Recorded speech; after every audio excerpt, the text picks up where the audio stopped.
Welcome to Newsmax TV. I'm Kathleen Walter. With us now from New York is New York Times bestselling author and the editor of the National Review, Mr. Rich Lowry.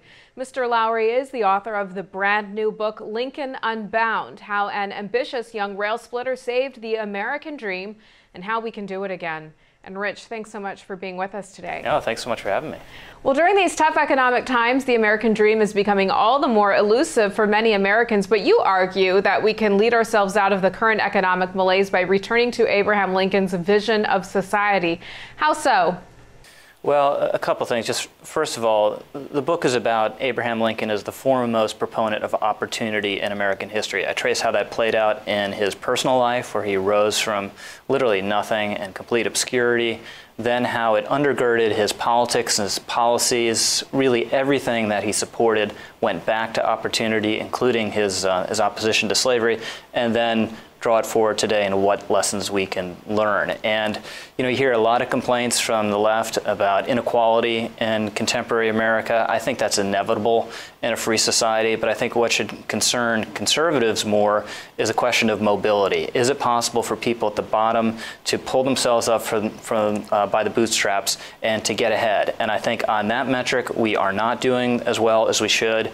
And I think the essential Lincolnian formula would still work today, which has basically three very simple parts. One, economic dynamism. What do we need to do to foster economic growth and change?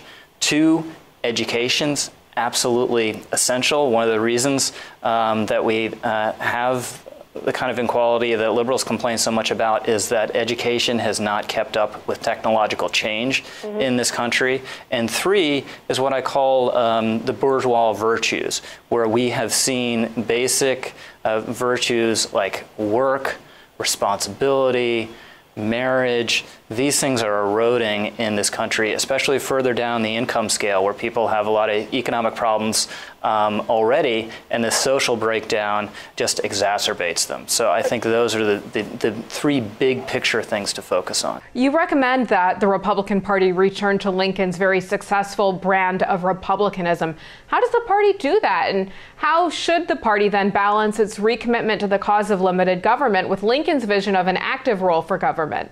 Yeah, a couple things. One, the party just absolutely has to be the party of opportunity and aspiration. If it's seen as the party that's looking down on half the country that's struggling and not doing as well, that's just not going to work. That was one of the lessons of the 2012 campaign. And Lincoln, in terms of his views of government, you're absolutely right. He had a more active view of government. I think the context is very important, though. One of the key things he supported was government support for canals and railroads. Well, why did he do that? Excuse me. Because when he was growing up, if you didn't live near a river, it was impossible to get your goods anywhere. Now, if you lived in a tributary to the Mississippi River or near the Mississippi, you could get them down to New Orleans. How did you do it? You built a raft, you floated down, and then you couldn't get back up. Lincoln's dad made this trip a couple times and apparently had to walk all the way home. You cannot have a lively, functioning market that is constrained in that way. So you need transportation to knit the country together. And at that time, we didn't have complex financial markets. You didn't have angel investors. You didn't have big industrialists to fund any of this stuff. So you needed some government support. It was all about creating a market. And that sort of support for infrastructure of that nature has nothing to do with the kind of welfare state we have today, which the largest thing government does now. It takes money from some people and it gives it to other people. And on top of that, we have a huge bureaucracy and we have all these regulations that make it hard for people to build things, and that I believe would be fundamentally anathema to Lincoln. So I think of Reagan as a Lincoln-esque figure, where the challenges of his time, a lot like ours now, had to do with cutting back and rationalizing government in order to create economic growth and in order to foster opportunity in this country. And with both Lincoln and Reagan, the vision ultimately went all the way back to the founding. And I think the conservative project in America always should have two parts. One, we're going to make this country better. We're going to make it possible for people to get ahead, but we're going to do it by returning to the founding principles of this country. Rich, Barack Obama went out of his way to identify himself with Abe Lincoln, his fellow Illinoisian, during his campaign. Can you compare and contrast these two presidents for us? And how do you view Lincoln's legacy in the context of a second Obama term?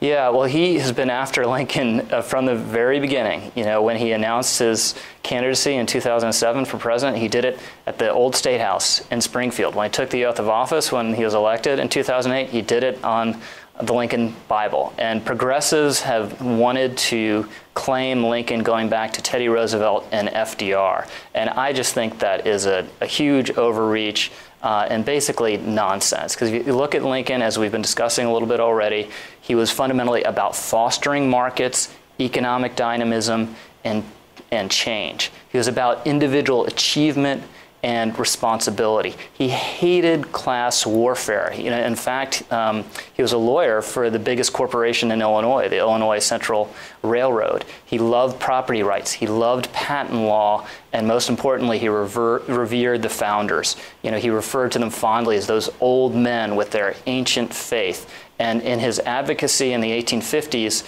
and when slavery became such a huge issue in this country, it all went back to the Declaration of Independence and that fundamental truth that we are all created equal. And Lincoln believed that was a truth that was true for all time. There is nothing relative about it. We have these inalienable natural rights that don't change. And all those things I just discussed are really inimical to the spirit of progressivism in this country today. Abraham Lincoln is consistently ranked as among our most popular presidents, if not the most popular. What is it about Lincoln that resonates with Americans today? Well, there are a couple things. One, the incredible story of his rise, which I go into in detail in my book. It's such an American story. It should really be draped in red, white, and blue bunting. And then obviously there's a drama of the Civil War, the drama of the assassination, and then his words, which were so glorious. You know, all of us know phrases from the Gettysburg Address and from the second inaugural. And he was arguably the best presidential writer we've ever had. The only other competition would be Thomas Jefferson. But he was such a wonderful writer because, one, he read the Bible so much. He soaked in it as a child.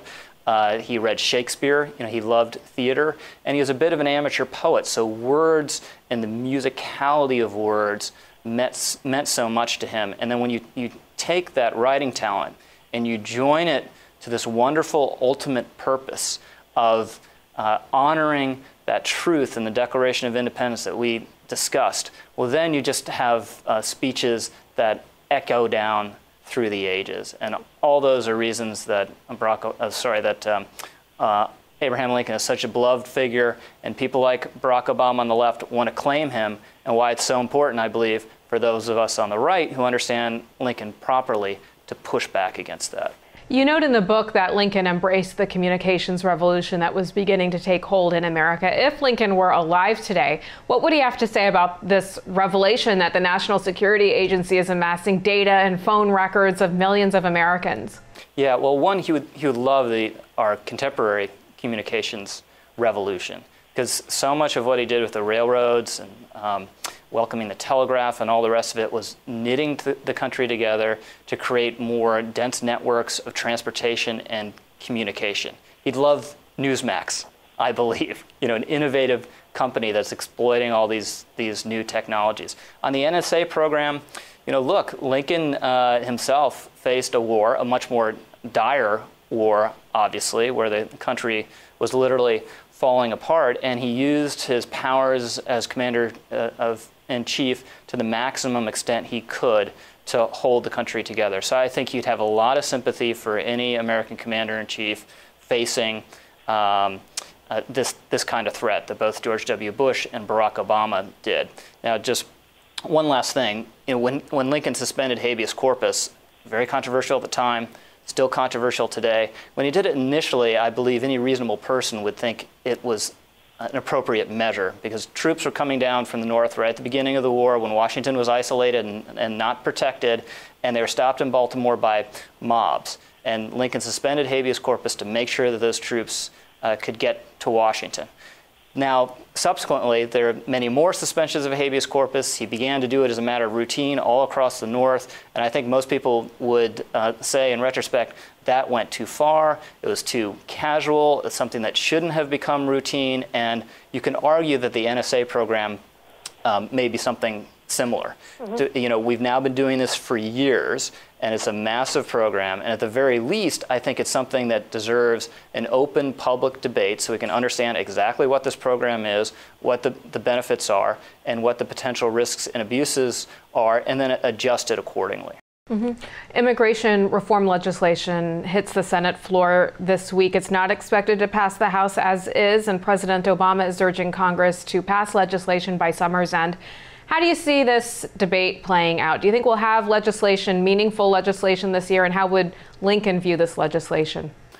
I think we probably will. I oppose the legislation, but I think the odds are a little better than even that it passes. It seems almost certain it's going to pass the Senate now, and the question is in the House, and people that I've talked to very plugged into the House think it probably gets through, but if it does, even if it does, there are going to be several moments where everyone's going to say, okay, there's no way this can happen, it's dead.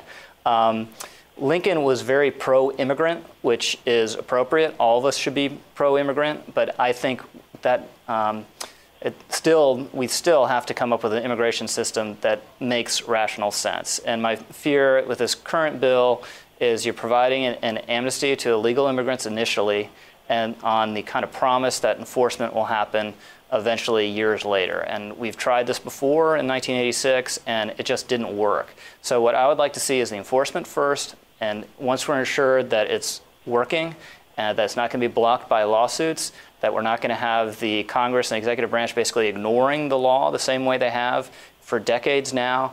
And then when we're assured that we won't have more illegal immigrants coming in, and we won't have this problem cropping up again, then you can have some form of amnesty. I would exchange it for changing our legal immigration system to give a preference to people with higher skills and to reduce the absolute numbers of immigration.